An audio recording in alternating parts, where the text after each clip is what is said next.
அருட்பெருஞ்சோதி அருட்பெருஞ்சோதி தனிப்பெரும் கருணை அருட்பெருஞ்சோதி. எல்லா உயிர்களும் இன்புற்று வாழ்க, வள்ளல் மலரடி வாழ்க வாழ்க, கொல்லா விரதம் புகழையெல்லாம் ஓங்குக, நல்லோர் நினைத்த நலம் பெறுக, நன்றி நினைத்த எல்லோரும் வாழ்க இசைந்து.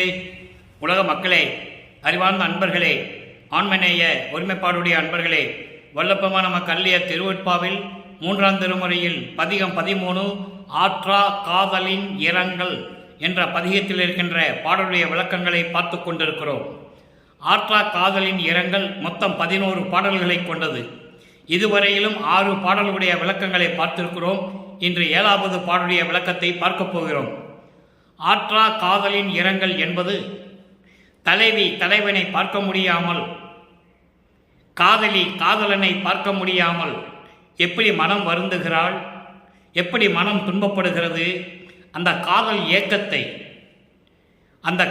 ஏக்கத்தை ஒரு தோழியிடம் சொல்லுவது போல, உள்ளத்திடம் சொல்லுவது போல உலக மக்களுக்கு தெரிவித்துக் கொண்டிருக்கிறார். நம்மளையெல்லாம் படைத்து காத்து கொண்டிருக்கின்ற அருட்பெருஞ்சோதி ஆண்டவராகிய வல்லற்பமானவர்கள்.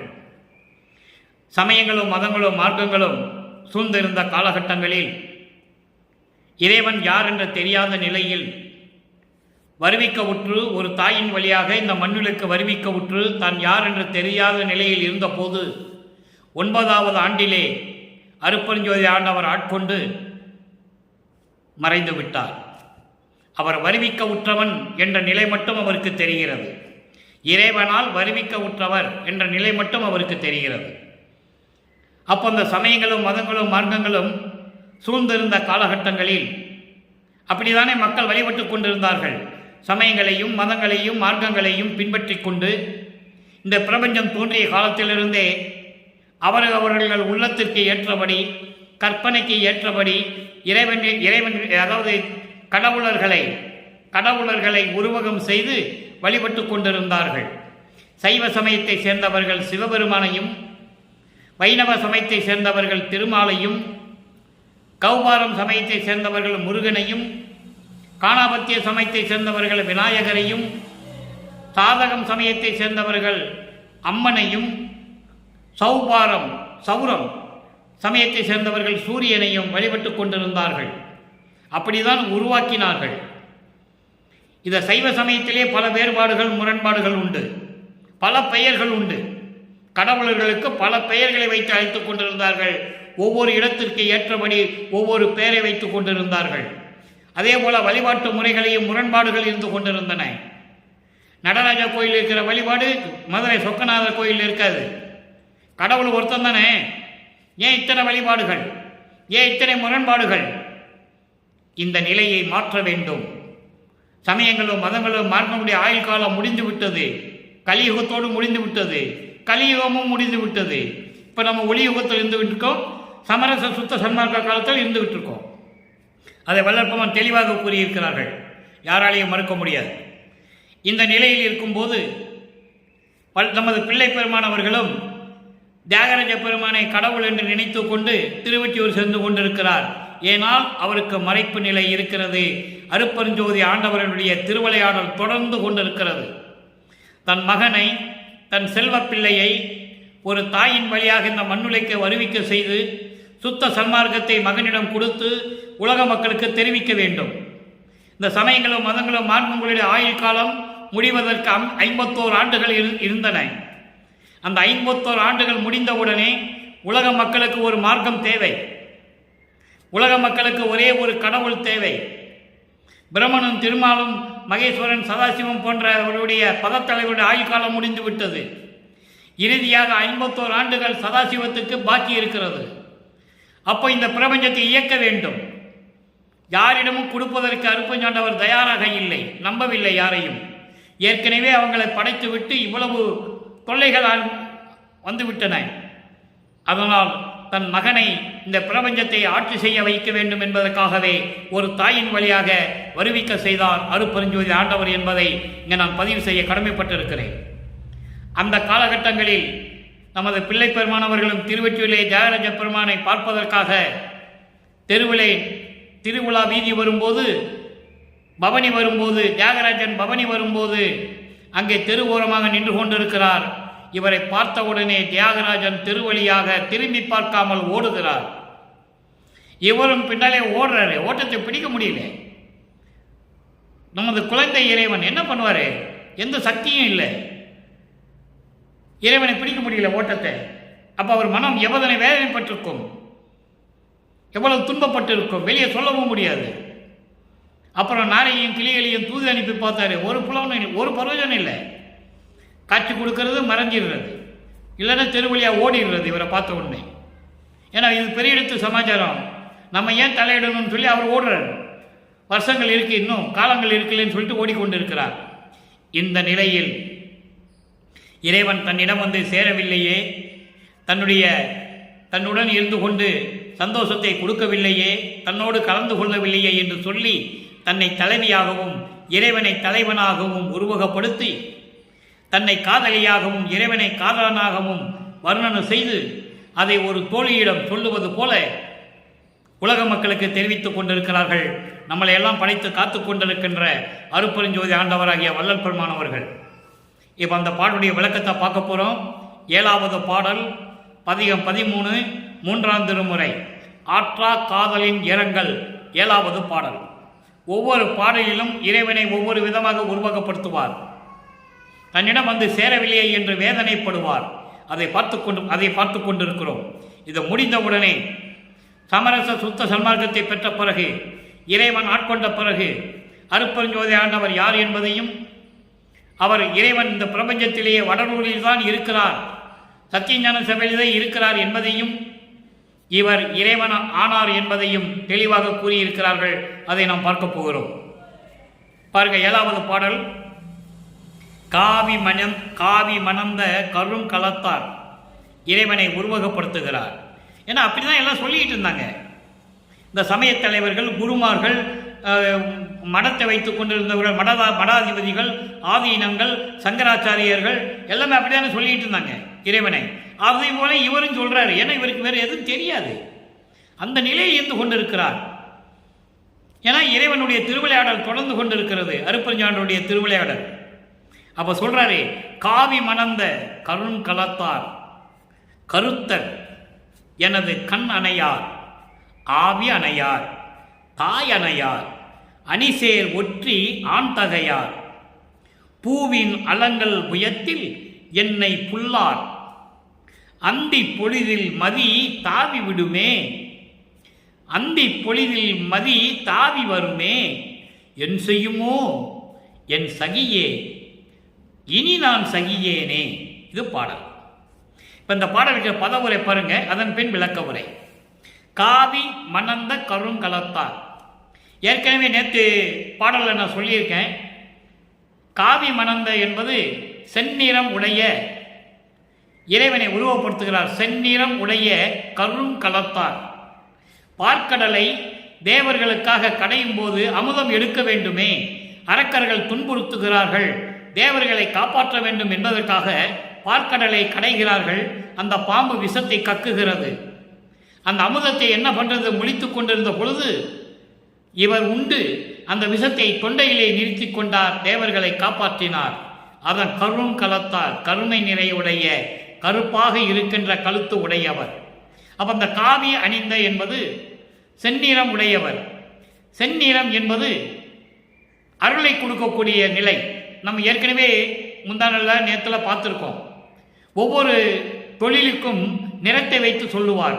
வெண்மை முதல் 5 தொழிலும் மேவி 5 தேவர்களாய் திண்மை பெறும் 5 தொழிலும் செய்வோனே, மண் முதலாயி 5 ஆயி 7 சுடராயி ஆன்மாவாயி விந்துவாகி நாதமாய் எங்கும் விரிந்தோனே என்று சொல்லுவார். அப்போ ஒவ்வொரு தொழிலுக்கும் ஒரு நிறத்தை வச்சிருக்கிறார். இப்போ இந்த காவி மனம் என்பது செந்நிறம். செந்நிறம் என்பது அருளை கொடுக்கக்கூடிய இறைவன். கருணையோடு அருளை கொடுக்கக்கூடிய இறைவன் தான் காவி மணந்த கருங்கலத்தார் என்று சொல்லுகிறார். அடுத்து கருத்தர். கருத்தர் என்பது இறைவன். எனது கண் போன்றவர், ஆவி அணையார் உயிர் போன்றவர், தாய் போன்றவர். அப்படிப்பட்ட இறைவன் திருவொற்றியூரிலே அழகாக விளங்கி கொண்டிருக்கிறார். ஒரு ஆண்மகனாக, ஆண் அழகனாக திருவொற்றியூரிலே அமர்ந்து கொண்டு இருக்கிறார். அவர் எப்படிப்பட்டவர் என்றால், பூவின் அலங்கள் புயத்தில் எண்ணெய் புல்லார். அதாவது கொன்றை மலர்களை மாலையாக சூடி தோளிலே அணிந்து கொண்ட இறைவன் என்னை இன்னும் வந்து அணைத்துக் கொள்ளவில்லை. புல்லார், புல்லார் என்பது அணைத்துக் கொள்ளவில்லை. இறைவன் என்னை அணைத்துக் கொள்ளவில்லை என்று வருந்துகிறார். அதாவது தலைவி வருந்துகிறாள். தலைவன் இப்படியெல்லாம் இருக்கிறானே, நம்ம தலைவன் மீது காதல் கொண்டு என்ன பயன், எந்த விதமான புரோஜனம் இல்லையே அப்படின்னு சொல்லி தலைவி வரிந்து கொண்டிருக்கிறாள். நமது பிள்ளை பெருமானவர்கள் வருந்துகிறார்கள். இதை உலக மக்களுக்கு தெரிவிக்கிறார் என்பதை நீங்கள் புரிந்து கொள்ள வேண்டும். அடுத்து பாருங்க, அந்தி பொழுதில் மதி தாவி வருமோ, தாவி வருமே. அந்தி பொழுதில் மதி தாவி வருமே. என்ன சொல்றார் பாருங்க, பொழுது சாஞ்சிருச்சுன்னா, பொழுது சாஞ்சிருச்சுன்னா மதி தாவி வருமே. மதி தாவி வரும் அந்த காம துயரம். அதாவது ஒரு தலைவி தலைவனை பார்க்க முடியாது என்றால் அந்த காமம் வரும். காமம் என்பது அளவில்லாத அன்பு, அந்த ஏக்கம். அதான் இங்க சொல்றாரு, மதி தாவி வருமே. சாயங்காலம் ஆச்சுன்னா எனக்கு அந்த ஞாபகம் வருமே, ஐயோ தலைவன் வரவில்லையே, நம்மளை அணைத்துக் கொள்ளவில்லையே, நமக்கு இன்பத்தை கொடுக்கவில்லையே என்ற அந்த அறிவு வந்துவிடுமே. அப்போ தாவி வருமே, என் செய்யுமோ, அது என்னை என்ன பாடுபடுத்துமோ தெரியலையே. அந்த காதல் மயக்கம், காதல் ஏக்கம், அந்த காமத்தின் விளைவு என்னை என்ன பண்ணுமோ தெரியவில்லையே என் தோழியே. இனி நான் எப்படி சகித்துக் கொள்ளுவது, இனி நான் சகியேனே, சகித்துக் கொள்ள முடியாது, இதற்கு ஒரு வழி கண்டுபிடிக்க வேண்டும் என்று உள்ள தோழியிடம் சொல்லுவது போல, உள்ளத்திடம் சொல்லுவது போல உலக மக்களுக்கு தெரிவிக்கிறார். இவர் எந்த நிலையில் இருந்தார் என்பதை உலக மக்களுக்கு தெரியப்படுத்த வேண்டும். நேரடியாக சொல்ல முடியாது, அது இறுதியெல்லாம் சொல்ல முடியும், கடைசியில் தான் சொல்லுவார். கடைசி கட்டத்தில் தான் சொல்லுவார், 50வது ஆண்டில் தான் சொல்லுவார். எல்லா விவரமும் அங்கே தான் இருக்கு. அதுக்கு முன்னால் அவர் சொல்லவும் முடியாது, ஏன்னா தெய்வ ரகசியம். அது இறைவனுடைய திருவிழாவில் நடந்துகிட்டு இருக்கு, இவருக்கு மறைப்பு நிலை இருந்துகிட்டு இருக்கு, எதையும் உறுதியாக சொல்ல முடியாது. அப்போ உலக மக்களுக்கு ஏதாவது சொல்லணும். அப்போ அந்த சமயங்களிலும் மதங்களிலும் மார்க்கங்களிலும் இருக்கும்போது சொல்கிறேன். இப்போ இந்த பாடலுடைய விளக்கம் பாருங்க. இப்போ நம்ம பதவுரை பார்த்துட்டோம், வரி வரியாக பார்த்தோம், கோர்வையாக விளக்கம் தருகிறேன். அதாவது கருணை உள்ளத்தோடு காக்கும் தொழிலை செய்யக்கூடிய, எல்லா உயிர்களையும் காக்கக்கூடிய இறைவன், விஷத்தை உண்டு கழுத்திலே நிறுத்தி கொண்ட இறைவன், கருத்தர். கருத்தர்னா இறைவன் தான். அப்படிப்பட்ட இறைவன் எனது கண் போன்றவர், என் உயிர் போன்றவர், தாய் உள்ளம் கொண்டவர். அதோடு மட்டுமல்ல, எழில் உடைய திருவொற்றியூர் நகரில் இருக்கின்ற ஒரு ஆண் அழகன், அவர் அழகானவர். கொன்றை மலர்களை புயத்திலே சூட்டிக் கொண்டிருக்கின்ற இறைவன் என்னை இன்னும் வந்து அணைத்துக் கொள்ளவில்லை, என்னிடம் வந்து சேரவில்லை. அந்தி பொழுதில் மாலை பொழுது வரப்போகிறது, எனக்கு அந்த ஏக்கம் வந்து விடுமே. அந்த காமத்தை எப்படி தீர்ப்பது, அந்த காதலன் எப்படி வருவானோ என்று எனக்கு தெரியவில்லையே. அது வந்து என்ன செய்யுமோ எனக்கு தெரியவில்லையே. அந்த காம துயரம், அந்த துன்பம் என்னை வந்து என்ன பாடுபடுத்தும் என்று எனக்கு தெரியவில்லையே. என் தோழியே, இனிமேல் என்னால் சகித்துக் கொள்ள முடியாது என்று சொல்லி இந்த பாடலை நாம் கருளியிருக்கிறார்கள். இதனால் உலக மக்களுக்கு தெரிவிக்கின்ற மைய கருத்து அது சொல்லணும்ல. உலக மக்களே, நான் இறைவனால் வருவிக்க உற்று நான் யார் என்ற தெரியாத மறைப்பு நிலையில் இருந்தபோது, சமயங்களும் மதங்களும் மார்க்கங்களும் சூழ்ந்த காலகட்டங்களில் திருவொற்றியூருக்கு சென்று தியாகராஜனை பார்க்க வேண்டும் என்று நான் சென்றேன். அங்கே இறைவன் என்னை பார்த்து திருவழியாக ஓடுவதும், நான் நாரையையும் கிளிகளையும் தூது அனுப்பியும் எந்த விதமான பலனும் இல்லை. ஒரு புரட்சி பெண்ணிடம் போய் குறிகட்டு கூட பார்த்து விட்டேன். அந்த பதியத்தையும் நம்ம பார்த்துட்டோம், எந்த பதிலும் இல்லை. நான் என்ன செய்வேன், என்ன செய்வேன்? இப்படிப்பட்ட இறைவன் இருந்து என்ன பிரயோஜனம்? ஒரு பலனும் இல்லை. என்னை வந்து அணைத்துக் கொள்ளவில்லை, என்னுடைய காதலை ஏற்றுக்கொள்ளவில்லை, என்னுடைய காமத்தீயை அணைக்க முடியவில்லை. இப்படியெல்லாம் நான் துன்பப்பட்டு கொண்டிருக்கிறேன். உலக மக்களே, நான் அந்த நிலையில் இருந்து கொண்டிருந்தேன் என்று சொல்லி உலக மக்களுக்கு தெரிவிக்கிறார். இப்போ உலக மக்களுக்கு தெரிவிக்கிறார். தெரிவித்த பிறகு, சமரச சுத்த சன்மார்க்கத்தை பெற்ற பிறகு இதனுடைய முடிவான விளக்கம் சொல்ல வேண்டும். உலக மக்களுக்கு சொல்லுகிறார், அங்கே 3 நிலைகள். இறைவன் அழகானவர், அருளை கொடுப்பவர், என் கண் போன்றவர், உயிர் போன்றவர் எல்லாம் சொல்லுவார். திருவொற்றியூரில் இருக்கின்ற இறைவன் சொல்லுவார். கொன்றை மலரிலே மாலை சொட்ட இறைவன் எல்லாம் சொல்லுவார். அங்கே சமயங்களும் மதங்களும் மார்க்கங்களும் சங்கற்ப விகற்பங்களும் வேறுபாடுகள் நிறைந்த வழிபாடுகளும் ஊதுவத்தி கொளுத்துவது மாலை போடுவது எல்லாம் அங்கே நடக்கும். இந்த நிலைகளை மாறி என்னை அணைத்துக் கொள்ளவில்லை என்று சொல்லுவார். இந்த 3 நிலைகளுக்கும் விரிவான விளக்கத்தை பார்க்க போகிறோம். அங்கே இருக்கின்ற திருவொற்றியூரில் இருக்கின்ற இறைவன் என்று சொல்லுவார். இங்கே பிரபஞ்சத்தின் இறைவன் ஒரே கடவுள் அருட்பெருஞ்சோதி ஆண்டவர் என்று சொல்லுவார். அங்கே திருவொற்றியூரில் இருக்கின்ற இறைவன் என்று சொல்லுவார். இங்க வடலூரிலே சத்தியஞான சபையில் இருக்கின்ற இறைவன் என்று சொல்லுவார். அங்கே என்னை அணைத்துக் கொள்ளவில்லை என்று சொல்லுவார். இங்கே என்னோடு கலந்து, என் உயிரில் கலந்து, கட்டி அணைத்து கொஞ்சி குழாவி என்னை இறைவனாக்கினார் என்று சொல்லுவார். அதனுடைய பொருளை பார்க்க போகிறோம். நன்றாக கவனியுங்கள். 6ஆம் திருமுறை பதிகம் 41 காட்சி கழிப்பு. இறைவனை எப்படி பார்க்கிறார்? இறைவன் எப்படிப்பட்ட இறைவன்? 7வது பாடல். அங்க பார்த்த 7வது பாடலுக்கு இங்க விளக்கம் இருக்கு. உலக மக்களுக்கு சொல்லி ஆகணும். ஏன் இவர் வருவிக்க விட்டார் என்ற நிலையை உலக மக்களுக்கு தெரியப்படுத்தணும். இப்ப இவர்தான் இறைவன் என்று உலக மக்களுக்கு தெரியப்படுத்தணும். அதுக்காக தான் திருவருட்பாவை கொடுத்தது. ஆனா இங்கு இருக்கும் நிலைகளோ வேறு விதமாக இருக்கிறது. வல்லப்பெருமான் இறைவனாக வருவிக்கவுற்று இறைவனாகி 201 ஆண்டுகள் கடந்து விட்டன. வல்லப்பெருமானுடைய இறைநிலையை ஒரு ஆள் கூட சொன்னதில்லை. பொதுவாக பேசினார்கள், பொதுப்படையாக கதை பேசினார்கள், உலகியலை பற்றி பேசினார்கள். ஆனால் இறைவனை பற்றி யாரும் பேசவில்லை என்பதை மனவேதனையோடு தெரிவித்துக் கொள்ள விரும்புகிறேன். காட்சி கழிப்பு 7வது பாடல். மருந்தானை உலகியல் விளக்கம் வேறு, சுத்த சன்மார்க்க விளக்கம் வேறு. இது இறைவன் கொடுத்த விளக்கம். நீங்க எந்த அகராதிகளெல்லாம் பார்க்க முடியாது, கிடைக்காது. மருந்தானை மணியானை வலுத்த ஆ நின்ற. அங்கே நீங்க பாடலை படிச்சீங்கன்னா வலுத்தான் நின்றன்னு வரும். அப்படி படிக்கக்கூடாது. வலுத்த ஆ நின்ற. இதுக்கு ஒரே ஒரு உதாரணம் மட்டும் சொல்ல விரும்புகிறேன். தோத்திரம் புகழேன் பாத்திரம் அல்லேன் ஆயினும் ஆத்திரம் அளித்த அருட்பெருஞ்சோதி என்று சொல்லுவார். நல்லா நீங்க வகவல்ல படிச்சா உங்களுக்கு புரியும். தோத்திரம் புகழேன், உன்னை பத்தி நான் மந்திரங்கள் சொல்லுவதில்லை. பாத்திரம் அல்லேன், நான் அதுக்கு தகுதியானவனும் இல்லை. ஆயினும் ஆ திறமளித்த அருட்பெருஞ்சோதி. ஆத்திரம்னா கோபம்னு சொல்லுவாங்க, அப்படி படிக்கக்கூடாது. ஆத்திரம்னா கோபம் வர்ற மாதிரி அருட்பெருஞ்சாண்டவர் அருளை கொடுத்தாருன்னு நினைச்சிடக்கூடாது.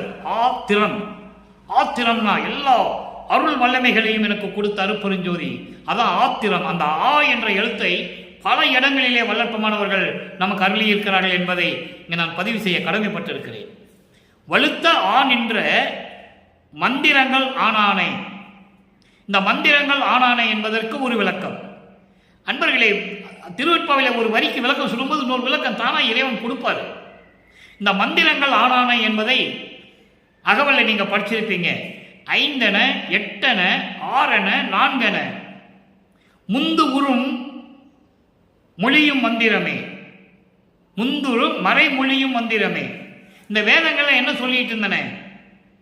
5 8 6 4. அது விளக்கம் வேறு. பல பேர் விளக்கங்கள்லாம் பல பேர் சொல்லியிருக்காங்க. ஆனா இறைவன் கொடுத்த விளக்கம் 5 என்பது சிவாய நம, சிவாய நம. இதை தான் முன்னால சொல்லிட்டு இருந்தாங்க. முந்து உரு, முன்னொரு காலத்தில் இந்த மந்திரங்கள் மறைகள்னா வேதங்கள், அது 5 மந்திரங்கள். சிவாய நம. 8 ஓம் சிவாய நம. இப்படி அர்த்தங்கள் நிறைய இருக்கு. ஓம் அவும் ஆம் சிவாய நம. இதை 8 எழுத்து மந்திரம். பிரபஞ்சம் தோன்றும் ஓம் என்று சொல்லிக் கொண்டிருந்தார்கள். அதன் பிறகு அவ்வும் என்று சொன்னார்கள். அவும். இந்த புத்த மதத்தை சேர்ந்தவர்கள், பல மதங்களை சேர்ந்தவர்கள் மந்திரம் எடுத்து மாற்றினாங்க. அதன் பிறகு ஆம் என்று சொன்னார்கள். படிப்படியாக பிரபஞ்சம் தோன்றும்போது ஓம் என்ற ஓங்கார மந்திரம். அதன் பிறகு மதங்களை சார்ந்தவர்கள் அவும் என்று சொன்னார்கள். அதன் பிறகு ஆம் என்று சொன்னார்கள். ஆமென். கிறிஸ்துவ பெருமக்களும் இஸ்லாமிய பெருமக்களும் ஆமென் என்று சொல்லுவார்கள். ஓம் என்று சொன்னார்கள், அவும் என்று சொன்னார்கள், ஆம் என்று சொன்னார்கள், சிவாயனம் என்றும் சொன்னார்கள். இதுதான் 8 எழுத்து மந்திரம். சில பேர் விளக்கம் எழுதியிருக்காங்க, ஓம் நமோ நாராயணன் சொன்னாங்கன்னா அந்த டாபிக்கே போகக்கூடாது, நம்ம அந்த டாபிக்கே வேண்டாம். அடுத்து ஆரண ஓம் சிவாய நம. ஓம் சிவாய நம 6 எழுத்து மந்திரம்.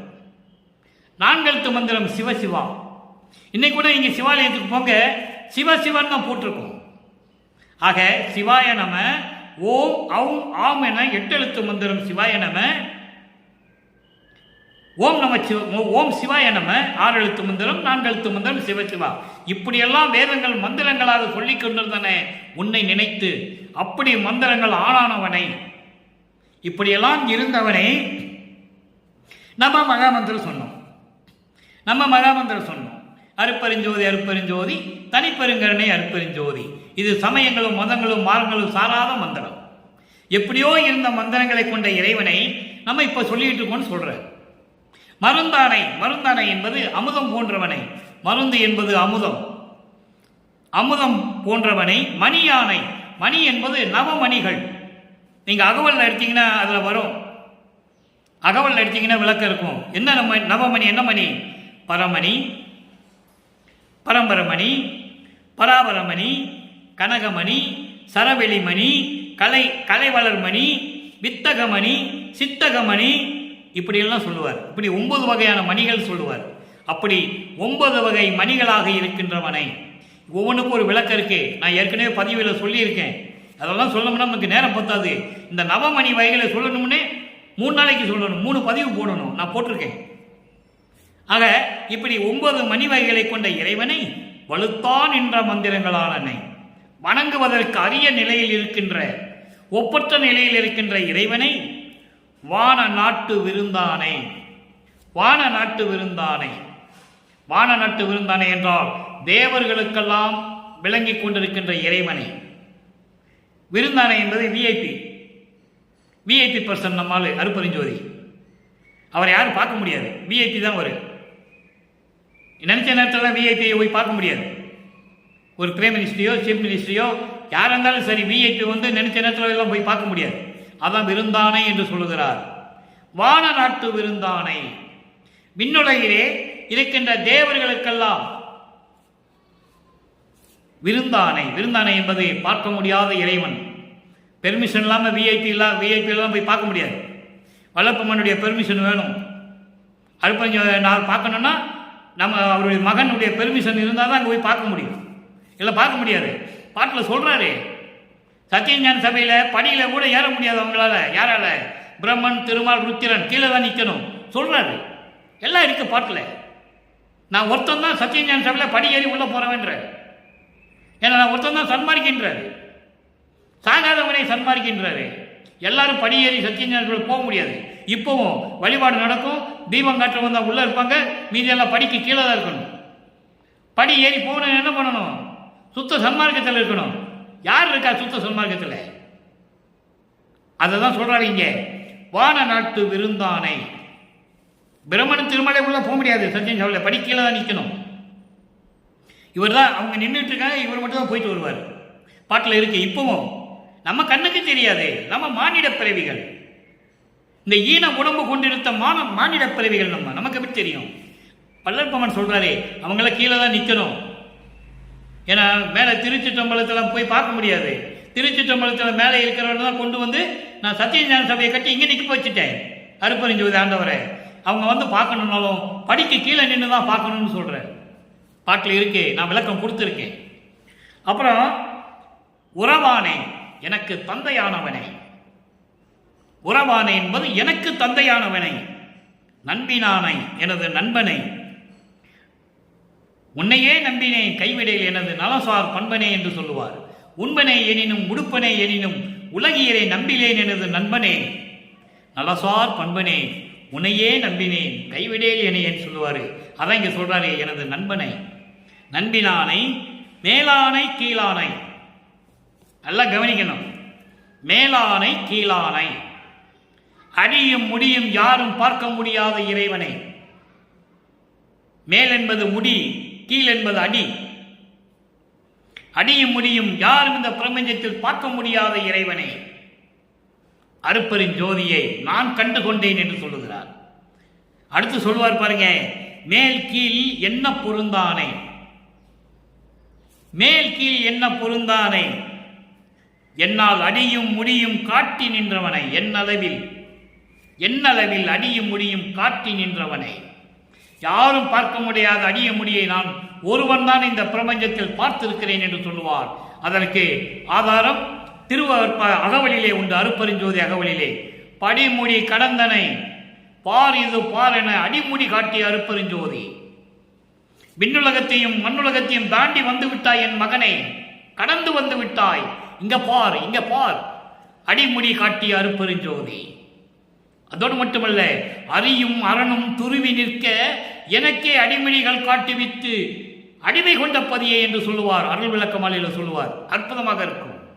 யாரும் பார்க்க முடியாத அடிமொழியை என் அளவில் காட்டி நின்றானே என்று சொல்லுகிறார்.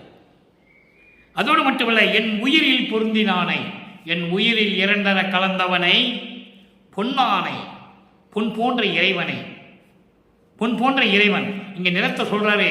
பொன்மை நிறம் என்றால் கடவுள் நிலையில் இருக்கின்ற இறைவன். இங்க பொன்மை நிறத்தை சொல்றாருங்கிற நீங்க புரிஞ்சுக்கணும். பொன்மை நிறம் என்பது கடவுள் நிலையில் இருக்கின்ற இறைவனை, பொருளானை, சத்திய ஞான சபையில் இருக்கின்ற கடவுளை, பொதுவா எங்கும் இருந்தானை, பிரபஞ்சம் முழுவதும் எங்கும் ஒளி வீசிக் கொண்டிருக்கின்ற அருட்பெருஞ்சோதி ஆண்டவரை எம்மானை கண்டு கழித்திருக்கின்றேனே, சுத்த சன்மார்க்க தலைவனை, என் இறைவனை, என் தந்தையை நான் கண்டு கழித்திருக்கின்றேனே என்று சொல்லுகிறார். ஆக சமயங்களிலும் மதங்களிலும் மார்க்கங்களிலும் இருந்த அந்த ஒரு கேள்விக்கு அங்கே இறைவனை பார்க்க முடியாது. அதுக்கு இங்க பதில் புரிந்திருக்கும் என்று நான் கருதுகிறேன். அடுத்து பாருங்க, இப்ப இவர் இறைவன் ஆகணும். அப்ப என்ன பண்ணணும்? இவர் தந்தையிடம் சரண்டர் அடையணும். யாராக இருந்தாலும் சரி, இறைவனிடம் சரண்டர் அடையணும். சரண்டர் அடைஞ்ச பிறகு பற்றுகள் அனைத்தையும் தன் உடல் பொருள் ஆவியை அப்படி கொடுத்துடணும் இறைவன்கிட்ட. தனக்குன்னு எந்த சுதந்திரம் இருக்கக்கூடாது. அந்த நிலையை பார்க்க போகிறோம். அடைக்கலம் புகுதல். அடைக்கலம் புகுதல் என்பது சரணடைதல். 7வது பாட்டு. அங்கே இருக்கின்ற 7வது பாட்டுக்கு இங்கே விடை இருக்கிறது. பாடும் சிறியேன் பாட்டு அனைத்தும். இதில் 2 விளக்கம் இருக்கிறது, நல்லா கவனிக்கணும். பாடும் சிறியேன் பாட்டு அனைத்தும் பழிக்க கருணை பாலித்து. இந்த வரிக்கு முதல்ல விளக்கம் சொல்றேன். பாடு சிறியேன் பாட்டு அனைத்தும் பழிக்க, அதாவது நான் உன்னை பற்றி பாடுகின்ற பாடல்கள் அனைத்தும் பழிக்குமாறு ஏற்றுக்கொண்டு, அப்படி என்றும் சொல்லலாம். அதுவும் ஒரு பொருள். ஆனால் இங்கு அப்படி இல்லை. பாடும் சிறியன் என்பது உன்னால் இந்த மண்ணுலைக்கே வருவிக்க விட்டு நான் பட்ட துன்பங்கள் அத்தனையும், இந்த மகன் பட்ட துன்பங்கள் அத்தனையும் நீக்கி கருணை பாலித்து, கருணையை அருளி, கோடுமன பேய் குரங்காட்டம் குலைத்து, அதாவது இந்த மனத்தை பேய் குரங்காட்டம் என்று சொல்லுகிறார். வரை இல்லாமல், ஒரு வரை இல்லை இல்லாமல், அளவில்லாமல் குரங்கு போன்ற தாவிக்கொண்டிருக்கின்ற அந்த மன ஓட்டத்தை, அந்த பேய் ஓட்டத்தை நிறுத்தி, அதான் சொல்றார், மன பேய் குரங்காட்டத்தை குலைத்து என்று சொல்லுகிறார். அலைவாய்க்கின்ற இந்த மனத்தை நிறுத்தி சீற்ற கூற்று ஒழித்து, கொடுமையான கோபம் கொண்ட மரணத்தை ஒழித்து, கூற்றென்றால் மரணம், மரணத்தை ஒழித்து நீடும் உலகில், இந்த உலகியல் வாழ்க்கையில் அழியாத நிலை மேல் என்னை வைத்து. நல்லா கவனிக்கும் நண்பர்களே. வல்லப்பெருமான் யார் என்பதை நீங்கள் புரிந்து கொள்ள வேண்டும். 201 வருஷமாக பேசிகிட்டு இருக்காங்க. வள்ளலாரை பற்றி, பெருமானை பற்றி பேசிகிட்டு இருக்காங்க. இப்படியெல்லாம் யாராவது பேசியது உண்டா? பொதுவாக பேசுனாங்க, அவ்வளோதான். அவங்களுக்கு விருப்பம் இல்லை, தெரியாது, விளக்கம் தெரியாது. இறைவன் விளக்கம் கொடுத்தா தானே தெரியும். விளக்கம் கொடுக்கணும்னா இங்கே சுத்த சன்மார்க்கத்தில் இருக்கணும். வீட்டில் எல்லா உருவங்களும் இருக்கும், இடையில தீபத்தை வச்சிருப்பாங்க. அது சுத்த சன்மார்க்கமா? எல்லா படங்களுக்கும் பூ போடுவாங்க, தீபத்துக்கும் பூ போடுவாங்க. சுத்த சன்மார்க்கமா? அப்போ சுத்த சன்மார்க்கம் என்றால் சமயங்களும் மதங்களும் மார்க்கங்களுடைய சங்கற்ப விகற்பங்கள் எதுவுமே இருக்கக்கூடாது. அதுதான் சுத்த சன்மார்க்கம். அதை சொல்றதுக்கு தானே வருவிக்க செய்தார் நமது இறைவன். திருவிளையாடல் நடந்து கொண்டிருக்கிறது. அப்போ அப்படியே கூற்றையும் மரணத்தையும் நீக்கி இந்த உலகியல் வாழ்க்கையிலே என்னை அழியாத நிலை மேல் ஏற்றி மரணமில்லா பெருவாழ்வை கொடுத்து கடவுள் நிலைக்கு ஏற்றி 16வது நிலை ஞானத்தில் ஞானம், அந்த நிலையில் என்னை ஏற்றி என் உள்ளத்தை ஆடும். உள்ளத்தை ஆடும் என்றால் என் உள்ளத்திலே இருந்து கொண்டு திருவிளையாடல் செய்து கொண்டிருக்கின்ற, நல்ல கவனிக்கணும், திருவிளையாடல் செய்து கொண்டு அருள் கொடுத்து கொண்டிருக்கின்ற கருணை பெருவாழ்வே நான் முந்தன அடைக்கலமே. இவ்வளவு விளக்கங்கள் இருக்கிறது இந்த பாடலுக்கு. இறைவனுடைய திருவிளையாடல் நடந்து கொண்டிருக்கிறது என்பதை மனப்பூர்வமாக, உண்மை சத்தியமாக இந்த உலக மக்களுக்கு தெரிவித்துக் கொண்டிருக்கிறார். உள்ளதை உள்ளபடி. எந்த இறைவனும் சொன்னதில்லை, எந்த கடவுளும் சொன்னதில்லை. பிரபஞ்சம் தோன்றி எத்தனையோ பேர் தோன்றினார்கள், யார் சொன்னது? யாரும் சொல்லலை. அடுத்து பற்று அறுத்தல். உடல் பொருள் ஆவிய அப்பாவுக்கு கொடுக்கணும், தந்தைக்கு கொடுக்கணும். இவருக்கு எந்த சுதந்திரம் இருக்கக்கூடாது. அப்போதானே அவரோடு சேர முடியும். ரெண்டு உடம்பா இருந்தால் எப்படி சேர்றது? ஒரே உடம்பா இருக்கணும், ஒரே உயிராக இருக்கணும், ஒரே உடலாக இருக்கணும். அப்படி இருந்தாலும் இறைவனாக முடியும். அப்படி பாருங்க, பற்று அறுத்தல் 7வது பாடல். தித்திக்க பேசி கசப்பு உள்ளே காட்டும் திருட்டு பேச்சு அன்று நும் திருவுள்ளம் அறியும். என் தந்தையே, உன்னுடைய திருவுள்ளம் கண்டிப்பாக உன்னுடைய திருவுள்ளம் அறியும். உன் திருவுள்ளத்துக்கு தெரியும், உனக்கும் தெரியும். அதாவது வெளியே இனிப்பாக பேசி உள்ள மனசுக்குள்ள கசப்பு வச்சுக்கிட்டு அந்த திருட்டு பேச்சு இருக்கிறதே, அது எங்கே? சமயங்களிலும் மதங்களிலும் மார்க்கங்களில் இருக்கும். எனக்கு இருக்காது. நான் சுத்த சன்மார்க்கத்தை சேர்ந்தவன், உனது மகன். உள்ளத்தை இனிப்பா பேசிட்டு வெளியே இனிப்பா பேசி உள்ள கசப்பு வைக்கிற ஆள் கிடையாது நானே. அந்த மாதிரி திருட்டு பேச்செல்லாம் இது கிடையாது. இது உனக்கும் தெரியும். அதான் சொன்னாரே, அகத்தை கருத்து புறத்தை வெளுத்திருந்த உலக அனைவரையும் சகத்தை திருத்தி சன்மார்க்கத்தை அடைவித்திட அவரும் இகத்தை பரத்தை பெற்று இந்த மண்ணுலகிலே எல்லா சுகத்தையும் பெற்று மகிழ்ந்திடுவதற்கென்றே என்னை உகத்தே இறைவன் வருவிக்க உற்றேன். நான் இந்த கலியுகத்தில் அருப்பெருஞ்சோதி ஆண்டவரால் இறைவனாகவே வருவிக்க உற்றேன், அருளை பெற்றேன் என்று சொல்லுகிறார். அதைத்தான் இங்க சொல்றாரு. தித்திக்கும் பேச்சு ஒன்று கசுப்பு உள்ளே காட்டும் திருட்டு பேச்சு அன்று நான் சொல்லுவது இது உன் உள்ளத்துக்கு தெரியும். அதோடு மட்டுமல்ல, எத்திக்கும் அறிய, எல்லா திசைகளும் அறியும்படின்னு என்ன அர்த்தம்? எல்லா உலகங்களும் அறியும்படி, எல்லா உலக மக்களும் அறியும்படி, தேவர்களும் அறியும்படி என் உடல் பொருள் ஆவி என்பவை மூன்றும் உள் அன்போடு கொடுத்தேன், உனக்கு கொடுத்து விட்டேன். இணைக்கு எனக்கென்று என் தனி சுதந்திரம் கிடையாது. தித்திக்கும் மூலத்தை தெளிவித்து, நல்ல கவனிக்க நண்பர்களே, தித்திக்கும் மூலத்தை தெளிவித்து என் உள்ளே திருநடம் செய்கின்ற தேவரே. சித்திக்கும் மூலத்தை தெளிவித்து, சித்திக்கும் மூலம் எது? மூல காரணம் எது? அருளை அடைவதற்கு மூல காரணம் கடவுள் நிலை. எல்லா அருளையும் அடைவதற்கு மூல காரணம் என்னது? கடவுள் நிலைக்கு போகணும். கடவுள் நிலையை அடையக்கூடிய அந்த பிரபஞ்சத்தின் ரகசியத்தை, அந்த ரகசியத்தை எனக்கு சொல்லிக் கொடுத்து என் உள்ளத்திலே திருவிளையாடல் செய்து கொண்டு அருளனனம் செய்து கொண்டிருக்கின்ற தேவரீர் தாமே இத்திக்கில் எப்படி ஏனும் செய்து கொள்கிறீர். நீங்க நினைச்சபடி எப்படி வேணாலும் நீங்கள் செய்து கொள்ளலாம். எனக்கு எந்த சுதந்திரம் இல்லை. நான் உன்னிடம் அடைக்கலம் அடைந்து விட்டேன். என் உடல் பொருள் ஆவி அத்தனையும் கொடுத்து விட்டேன். நீங்கள் இனிமேல் எந்த விஷயத்திலும் எப்படி வேணாலும் நீங்கள் செய்து கொள்ளலாம். என்னை பள்ளி எழுப்பி மெய் இன்பம் தந்தீரே. என்னை சமயங்களிலும் மதங்களிலும் மார்க்கங்களிலும் அறியாமையிலிருந்து நீக்கி இருளில் சூழ்ந்து கொண்ட இலையில் நான் இருந்தபோது என்னை தூக்கி எடுத்துட்டு வந்து எனக்கு பேரின்பத்தை கொடுத்து விட்டீரே என்று சொல்லுகிறார். அடுத்து பாருங்க, 2 வரிதான் 71வது பதிகம் அந்தோ 10 என்ற பதிகத்தில் இருக்கின்ற பாடல். 2 வரிதான், அவ்வளவு விளக்கம் இருக்கிறது. பேராலும் அறிவாலும் பெரியார் என சிறப்பாக பேச நின்றோர். யாரு? பேராலும் அறிவாலும் பெரியர் என சிறப்பாக பேச நின்றோர். சிறப்பாக பேசப்பட்டவர்கள். இவன் நல்லவன், நல்ல பேர் உடையவன், நல்ல அறிவுடையவன் என்ற பேசப்பட்டவர்கள் எல்லாம் யாராலும் பெறலறியா தியாததனை யாரும் பெறலறியா தியாததனை பெருவித்தான் அந்தோ.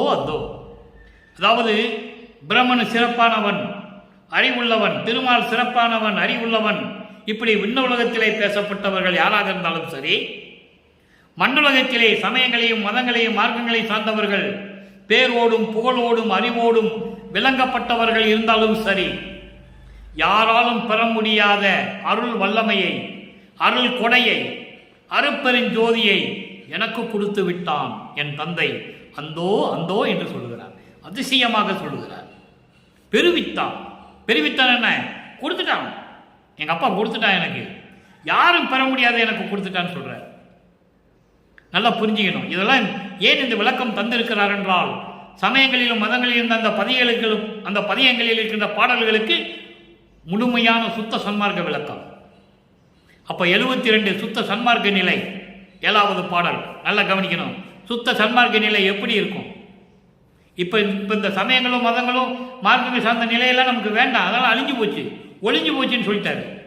எல்லாம் தொலைந்து விட்டது, எரிந்து சாப்பாலாக்கி விட்டேன் என்று சொல்லுவார். இங்க பாருங்க, செத்தார் எழுக. இந்த செத்தாரை விடவே மாட்டார் வல்லற்பெருமானவர்கள், விடவே மாட்டார். ஏன்னா செத்தார்கள் என்பது சுத்த சன்மார்க்கத்தை தெரிந்து கொண்டு அதை பின்பற்ற முடியாமல் செத்தவர்கள். நான் ஏற்கனவே விளக்கம் சொல்லியிருக்கேன். செத்தவர்கள் வேறு, இறந்தவர்கள் வேறு. நல்லா கவனிக்கணும். ஏற்கனவே விளக்கம் சொல்லியாச்சு. இப்ப செத்தவர்கள் சொன்னதுனால ஒரு விளக்கம். உலகியல்ல சொல்லுவாங்க, ஏய் எல்லாம் தெரிஞ்சுக்கிட்டு தெரியாத மாதிரி இருக்கிறையே, நீ செத்த பணத்துக்கு சமம்டான்னு சொல்லுவாங்க. செத்தவனுக்கு சமம், நீ பணத்துக்கு சமம் என்று சொல்லுவார்கள். உலகியலிலே ஒரு விளக்கம் உண்டு, பழமொழி உண்டு. எல்லாம் தெரிஞ்சுக்கிட்டும் தெரியாத மாதிரி நடந்து கொண்டிருக்கியே, நீ செத்தவனுக்கு சமன்டான்னு சொல்லுவாங்க. அதை தான் இங்க சொல்லுகிறார். சுத்த சன்மார்க்கத்தை தெரிந்து கொண்டே சுத்த சன்மார்க்கத்தை பின்பற்றாமல் செத்தவர்கள் எழும்பி திரும்பி வர வேண்டும்.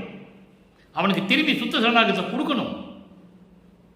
எவ்வளவு அருமையா சொல்றாரு பாருங்க. செத்தவர்களை எழுக சிவமே பொருள் என்று, அருட்பெருஞ்சோதிதான் கடவுள் என்று இத்தாரணியில் இருந்து ஒளிர்க. இதுதான் சுத்த சன்மார்க்க நிலை. அவன் செத்துட்டான். சுத்த சன்மார்க்கத்துக்கு தெரிஞ்சும் தெரியாம மாதிரி இருந்து செத்து போயிட்டாப்ல. அவனை திருப்பி கொண்டு வந்து அருட்பெருஞ்சோதி ஆண்டவர் தானே ஒரே கடவுள், இந்த உலகத்தில் அருட்பெருஞ்சோதி ஆண்டவர் தான் ஒரே கடவுள் என்று சொல்லி நீங்கள் ஒளிர்க என்று சொல்றார். ஒளிர்கன்னா சந்தோஷமா வாழணும். அப்போ செத்தவங்களே எழுப்பிட்டு வந்து அதை சொல்லி சந்தோஷமாக வாழ வைக்கணும்னு சொல்றாரு. அதான் சுத்த சன்மார்க்க நிலை. அப்போ அந்த சக்தியை எனக்கு கொடுக்கணும்னு சொல்றாரு. செத்தக சிரித்து எழுகன செப்பி எழுத்திட அத்தக திரளாளருக்கு அருட்பெருஞ்சோதின்னு சொல்லுவார். அப்போ அந்த செத்தவர்களை திருப்பி கொண்டு வந்து மீண்டும் அவங்க சந்தோஷமா இந்த பிரபஞ்சத்தில் வாழணும் அப்படின்னு சொல்றாரு. அதான் சுத்த சன்மார்க்க நிலை. அடுத்து சொல்வார் பாருங்க, சுத்த சிவ சன்மார்க்கம் ஒன்றே தலைக்க. இது ஒரு வரி போதுங்க. இனிமேல் இந்த பிரபஞ்சத்தில் சுத்த சன்மார்க்கம் ஒன்றுதான் விளங்க வேண்டும். அப்படி தலைக்க தயவு அறியா துன்மார்க்கம் போக தொலைந்து, தயவும் கருணையும் இல்லாத இந்த துன்மார்க்கங்கள், சமயங்கள் மதங்கள் மார்க்கங்கள் எல்லாமே தொலைஞ்சு போகட்டும், அழிஞ்சு போகட்டும்னு சொல்றேன். யாரும் சொன்னதில்லை இந்த பிரபஞ்சத்தில். வல்லபெருமான் இறைவன் ஒருத்தன் தான் சொல்றாரே. ஏன்னா அவர் அதுக்காகவே வருவிக்க விட்டவர் என்பதை இங்கே நான் பதிவு செய்ய கடமைப்பட்டிருக்கிறேன். சுத்த சிவ சன்மார்க்கம் தான் இந்த பிரபஞ்சத்தில் இனிமேல் தொடங்கணும், விளங்கணும், மற்றதெல்லாம் போய் அழியணும். அதான் சுத்த சன்மார்க்க நிலை என்று சொல்லுகிறார். இறுதியாக ஒரே ஒரு விளக்கம் நண்பர்களே. கைமாறு எண்ணெய் 87வது பதிகம் 7வது பாடல். இப்போ சுத்த சன்மார்க்கத்தை பெற்ற பிறகு இறைவன் யாருன்னு சொல்லியாச்சு, அந்த இறைவன் எங்க இருக்கிறாரு, வடலூரில் இருக்கிறான்னு சொல்லியாச்சு, அந்த இறைவன் எப்படிப்பட்டவர்னு சொல்லியாச்சு, அந்த இறைவன்கிட்ட இப்படியெல்லாம் அருளை வாங்கினு சொல்லியாச்சு, எல்லாம் முடிஞ்சு போச்சு. இப்போ அப்பா கிட்ட சொல்றாரு புள்ள, அப்பா நான் உன் மகன், எனக்கு எல்லாம் கொடுத்துட்டேன், நான் உனக்கு என்ன கைமாறு செய்ய போறேன் அப்படின்னு கேட்குறாரு. அப்போ அவர் சொல்லுவார், இல்லை மகனே, நீ என் மகன் அல்லவா, நீ எதுக்கு எனக்கு கைமாறு செய்ய போற? நீ எனக்கு ஆற்ற உதவி என்னவென்றால் இந்த பிரபஞ்சத்தை நேர்மையாக சத்தியமாக சுத்த சன்மார்க்க நெறியில் மக்களை ஈடுபட செய்து நீ மக்கள் இன்பமாக வாழ வேண்டும் என்றால் நீ அருளாட்சி செய்ய வேண்டும், அதுவே நீ எனக்கு செய்கின்ற கைமாறு என்று சொல்லுவார். அந்த விளக்கத்தை பார்க்க போகிறோம். 7வது பாடல் மதியை கெடுத்து. நல்லா கவனிக்கணும் நண்பர்களை. நான் ஏற்கனவே கூறியது போல நேரத்தை கடத்துவதற்காகவோ வேண்டுமென்று பேச வேண்டும் என்பதற்காகவோ இறைவன் என்னை ஆட்கொள்ளவில்லை. திருவெட்பாவில் 6 திருமுறையை விளக்கம் கொடுத்து அதை எழுதி 3 வருடங்களாக எழுதி அந்த விளக்கத்தை மக்களிடம் சொல்ல வேண்டும் என்பதற்காகவே எல்லா செயல்களும் அணுவாக என்னை ஈடுபடுத்தி கொண்டிருக்கிறார் எனது தந்தையாகிய வல்லற்பெருமான் அவர்கள், நமது இறைவன். அதனால தான் இது போல விளக்கம் நான் கொடுத்துக்கிட்டு இருக்கேன். தயவு செஞ்சு தினமும் பாருங்க, நீங்கள் தெரிஞ்சுக்கணும், மக்களிட சுத்த சன்மார்க்கம் போய் சேரணும். இந்த பாட்டுடைய விளக்கம் பாருங்க. மதியை கெடுத்து மரணம் என்னும் வழக்கை பெருக்கி இடர்படும் ஓர் விதியை குறித்த சமய நெறி மேவாது. நல்ல கவனிக்கணும். மதியை கெடுத்து, அறிவை கெடுத்து, அறியாமையை கொடுத்து, மரணம் என்னும் வழக்கை பெருக்கி, இந்த மரணம் என்னும் ஒரு நோயை பெருக்கி துன்பப்படும் ஓர் விதியை குறித்த சமயம் நெறி மேவாது. என்னை அப்படியெல்லாம் காப்பாற்றி கொண்டு வந்துட்டேன். அதுக்காக தானே அவரை வருவிக்க விட்டார். அதுக்காக தான் அந்த திருவிளையாடல் சொல்றாரு. சமயங்களையும் மதங்களையும் மார்க்கங்களையும் நீக்க வேண்டும். அதுக்கு தன் மகனை உள்ள கொண்டு வரணும். அப்போ அங்கிருந்து தான் கொண்டு வரணும். நம்ம இருக்கணும்னு அவசியம் இல்லை. நல்லா புரிஞ்சுக்கணும். ஏன்னா அப்படிதான் பேசிட்டு இருக்காங்க. தவறு. இங்கிருந்து தான் வரணும், இங்கிருந்து தான் வரணும்னு பேசிட்டு இருக்காங்க. அப்படி கிடையாது. அவர் இருந்தது என்னவென்றால், அங்கே இருந்து வந்தால் தான் மக்கள்கிட்ட சொல்ல முடியும். அதில் ஒன்றுமே இல்லைன்னு சொல்ல முடியும். நம்ம நேரடியாக தான் போகணும். அதுக்காக போய் நடராஜனையும் தியாகராஜ பெருமானையும் மதுரையில் போய் சொக்கநாதையும் கும்பிட்டுட்டு தான் சன்மார்க்கத்துக்கு வரணும் அவசியம் இல்லை. வல்லப்பெருமான் தெளிவாக கூறியிருக்கிறார்கள். இங்கே பேசக்கூடிய கருத்துக்கள், உண்மைகள் எல்லாமே சரி. திருவெட்பாவில் கூறப்பட்டது. என்னுடைய சொந்த கருத்து ஒன்று கூட கிடையாது. நான் அதற்காகவே ஆட்கொள்ளப்பட்டவன். அதை நான் கொஞ்சம் ஆணவமாகவே சொல்லுவேன், பெருமையோடையும் சொல்லுவேன். அப்போ இந்த நிலையில் இருக்கும்போது விதியை குறித்த சமய நெறி மேவாது, அதில் சேராம என்னை தடுத்து அருளாம் பதியை கருதி, அருள் இருக்கின்ற இடம் எது என்று நினைத்து, அருள் இருக்கின்ற இடம் எது? சுத்த சன்மார்க்கம். அப்படியெல்லாம் நினைத்து சன்மார்க்க பயன் பெற்றிட, சன்மார்க்கத்துடைய பயன்களையெல்லாம் பெறுவதற்காக என் உள்ளத்திலே கலந்து ஓர் கதியை கொடுத்தாய். கதி என்பது அடைக்கலம், எல்லா அருளையும் கொடுத்தாய் என்று பொருள். அப்போ அடைக்கலத்தையும் கொடுத்தாய், உனக்கு நான் என்ன கைமாறு செய்ய போகிறேனே, கைமாறு எது கொடுப்பேனே என்று தந்தையிடம் கேட்கிறார். அப்போ அந்த சமயங்களிலும் மதங்களிலும் மார்க்கங்களில் இருக்கும்போது அந்த நெறிகள் எல்லாம் அறிவை கெடுக்கும், மரணத்தை பெருக்கும் அப்படின்னு ஒரு விதியை குறிச்சிட்டாங்க சமய நெறிகளில். அதையெல்லாம் தடுத்து நிறுத்தி என்னை தூக்கி எடுத்துட்டு வந்து தனியாக நிறுத்தி சன்மார்க்கத்தை கொடுத்து அருள் இருக்கிற இடத்தை எனக்கு காட்டி, அதை சுத்த சன்மார்க்கத்தை கொடுத்து சன்மார்க்க பயன்களாம் பெற்றிட என் உள்ளத்திலே கலந்து. திருவிளையாடல் முடிகிறது. உள்ளத்தில் கலந்துறாரு, ஒன்னாயிடுறாங்க. அப்போ திருவிளையாடல் முடிகிறது. 51 ஆண்டுகள் கழித்து தன் மகனை இந்த மண்ணுலைக்கு வருவிக்க செய்து, அந்த ஆண்டிலிருந்து, அதாவது 1823 ஆண்டிலிருந்து 5/10/1823 வருவிக்க உற்ற ஆண்டிலிருந்து 51 ஆண்டுகள் கழித்து 30/1/1874 51 ஆண்டுகள் கழித்து திருவிளையாடல் முடிகிறது. அதை சொல்றேன். இப்படியெல்லாம் என் உள்ளத்தில் கலந்து கொண்டாய், என்னை இறைவனாக்கி விட்டாய், நான் உனக்கு என்ன கைமாறு செய்ய போகிறேன் என்று சொல்லுகிறார். உடனே அவர் சொல்லுகிறார், அதாவது பாடல் எல்லாம் சொல்றதுக்கு எனக்கு நேரம் பத்தல, விளக்கத்தை மட்டும் ஒவ்வொரு வரியா சொல்றேன். எப்படி சொல்றாரு? மகனே, நீ எனக்கு எதுவும் கைமாறு செய்ய வேண்டாம். நான் யாருக்காக செய்வேன்? என் மகனுக்காக. அஞ்சேல் மகனே என்று சொல்லுவார். பாடலிலே சொல்லுவார், அஞ்சேல் மகனே, கலங்கேல் மகனே, நீ என் மகன் அல்லவா, என் குலத்தின் தலைமகன் அல்லவா, நீயே கவலைப்படுகிறாய். நீ எதுக்கு தந்தைக்கு கைமாறு செய்ய வேண்டும்? நீ இந்த பிரபஞ்சத்தை இயக்க வேண்டும். 5 தொழிலையும் செய்து கொண்டு இந்த பிரபஞ்சத்தை இயக்கிக் கொண்டு உயிர்களை காப்பாற்றிக் கொண்டு இருக்க வேண்டும். அதுவே நீ எனக்கு செய்கின்ற கைமாறு. அது போதும். சமயங்களும் மதங்களும் மார்க்கங்களும் ஒளிந்து விட்டன, செத்து மடிந்து விட்டன. உலக மக்கள் சுத்த சன்மார்க்கத்தை பெற்றுக்கொண்டு இன்பமாக வாழ வேண்டும் மகனே. அதற்காகத்தானே நான் உன்னை வருவிக்க செய்தேன். அதை மட்டும் நீ செவ்வனே செய்வாயாக, விளையாடுக, எங்கெங்கும் விளையாடுக என்று சொல்லுவார். அதுதான் நீ எனக்கு செய்கின்ற கைமாறு என்று சொல்லி தன் மகனை தேற்றுகிறார் தந்தை அருட்பெருஞ்ஜோதி ஆண்டவர். எனவே அன்பர்களே, இன்று நாம் பார்த்த 3வது திருமுறையில் இருக்கின்ற பாடலுடைய 7வது பாடலுக்கு இவ்வளவு விளக்கங்கள் இருக்கிறது அன்பர்களே. எனவே இதெல்லாம் புரிந்து கொண்டு நீங்களும் சுத்த சன்மார்க்கத்தில் இணைந்து புலையும் கொலையும் தவிர்த்து உயிர்களை கொலை செய்வது, புலால் சாப்பிடுவது, அதாவது மாமிசம் சாப்பிடுவது, ஒரு உயிரை கொன்று அந்த பிணத்தை, அந்த உடம்பை, துர்நாற்றம் அடிக்கிற அந்த உடம்பை சாப்பிடுவது, இதையெல்லாம் நிறுத்திவிட்டு மண் அகல் விளக்கிலே தீபமேற்றி அதன் முன்னால் அமர்ந்து கொண்டு ஞானசரியை படித்து இறைவனை வரவழைத்து அவனிடமிருந்து அருளையும் செல்வங்களையும் எல்லாம் பெற்றுக்கொண்டு இந்த வையகத்தில் நீங்கள் வாழ்வாங்க என வாழ்த்தி விடைபெறுகிறேன். இந்த வள்ளலார் ஊழியன். நன்றி, வணக்கம்.